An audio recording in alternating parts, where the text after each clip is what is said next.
সিএনজিকার আমার সিএনজি কি? তুমি এখানে সিএনজি রাখছো কেন? কেন কি হয়েছে ভাই? এটা কি সিএনজি রাখার জায়গা? এটা সিএনজি রাখার জায়গা না মানে? তুমি এখানে সিএনজি কেন রাখছো? তুমি দেখতে পাচ্ছ একটা লোক নামতে পারতেছে না, আমার গাড়ির রং উঠে গেছে। হ্যাঁ আরে ভাই 15 মিনিট ধরে সিএনজি রাখছি আমি এখানে, আপনি হুটহাট করে চাপায়া দিয়া আমার লগে জারি পট্টি লইছেন। এই তুমি আমার গাড়ি পার্কিং শেখাও? হ্যাঁ তুমি আমার গাড়ি পার্কিং শেখাও কি লাগা? তুমি তো অশিক্ষিত কথা। আরে ভাই আপনি এমন করতেছেন, তুমি এখানে কেন সিএনজি রাখছো? আরে সিএনজি কেন রাখছেন? তোমার সিএনজি তোমার সিএনজির কারণে আমার গাড়ির রং উঠে গেছে। আমার গাড়ি মেরামত করাইতে যে টাকা লাগবে সেই টাকাটা তোমার সিএনজি কেনা যাবে। ভালো কথা কোন কয় দিলা? কথা কম কও, তুমি আমার শেখাও। আপনি চিল্লাতেছেন কি লাগা? তুমি আমার কথা বলা শেখাও। ব্যবহার ভালো করেন ভাই। ওই যে একটা কথা আছে না, আজ রাজা কালসে ফকির, টাকার গরম দেখাতো না ভাই। মানুষে মানুষ মনে করার চেষ্টা করেন, বুঝছেন ভাই? তুমি চুপ করো, যাও। গরিব মানুষ যাইতাছিলাম, খাওন দাও দিলেন ফালায়। এই সিকিউরিটি দিয়েছে চিল্লে না, যাইতাছি যাও। আবার তর্ক করে মুখে মুখে, স্টুপিড কোথাকার, অশিক্ষিত।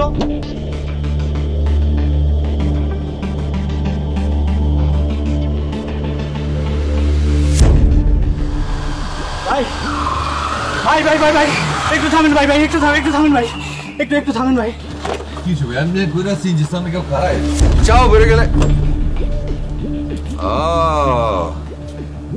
আমি তো আপনাদের চিনা পাচ্ছি। আপনি হ্যাঁ না, টেকার গরম রাজা ফকির মনে আছে এই বান্দারে? কি হয়েছে? সমস্যা কি? আপনার লাখ টাকা দামের গাড়ি কি নষ্ট হয়ে গেছে নি? ভাই ভাই আমি খুব বিপদে পড়ছি ভাই। এটা তো আপনারা দেখে বুঝা পারছি। হঠাৎ করে ভাই গাড়িটা ডিস্টার্ব দেখা দিল ভাই।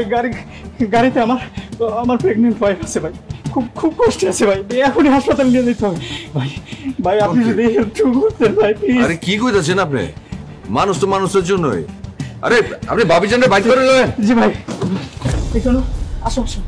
আরে উড়া সাবধানে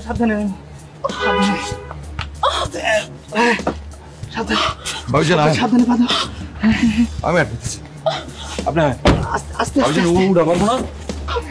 আস্তে এই মাথায় দিই। আস্তে। তুমি যদি আজকে না থাকতে ভাই, হয়তো আমার অনেক বড় ক্ষতি হইলেও হইতে পারতো।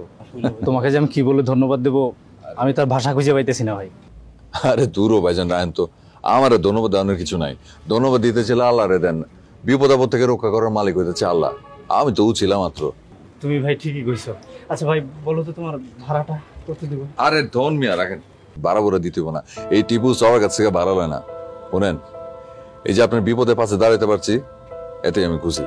বাচ সত্যি কথা বলতে কি, তোমার মনটা অনেক বড়, তুমি অনেক বড় মনের মানুষ। আসলেই তো, এই তোমরা যারা সিএনজি চালাও তারা তো শুধু সিএনজি চালাও না, মানুষের সেবা করে বেড়াও। এই যে যেমন তুমি আজকে আমার করলা, এরকম কত মানুষের রাত বিরাতে মানুষের উপকার করে বেড়াও, তোমরা নিজেরাই জানো না। কত মানুষকে তোমরা তাদের গন্তব্যে পৌঁছায় দাও, কখনো হাসপাতাল থেকে হাসপাতালে, কখনো রেল স্টেশনে, কখনো বাস স্টেশনে। আসলে তোমাদের উপকারের কথা স্বীকার করে শেষ করা যাবে না। আরেকটা কথা, আমি আসলে ওই দিনের জন্য খুবই লজ্জিত। আমি প্লিজ তুমি আমাকে ক্ষমা করে দিও। আরে ভাই বাদ দেন না, তখন থেকে কি সব কইতাছেন, শরম লাগে তো। শুনেন, আমি শুধু একটা কথা আপনাদের কয়া পারি, আপনার উপরে আমার কোনো রাগ খুব কিচ্ছু নাই, ভুলে গেছি।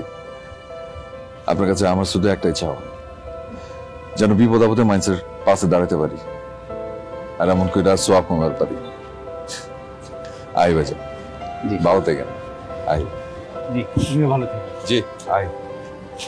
আসসালামু আলাইকুম। ওয়ালাইকুম আসসালাম। সাবধানে যাও ভাই। জি ভাইজান।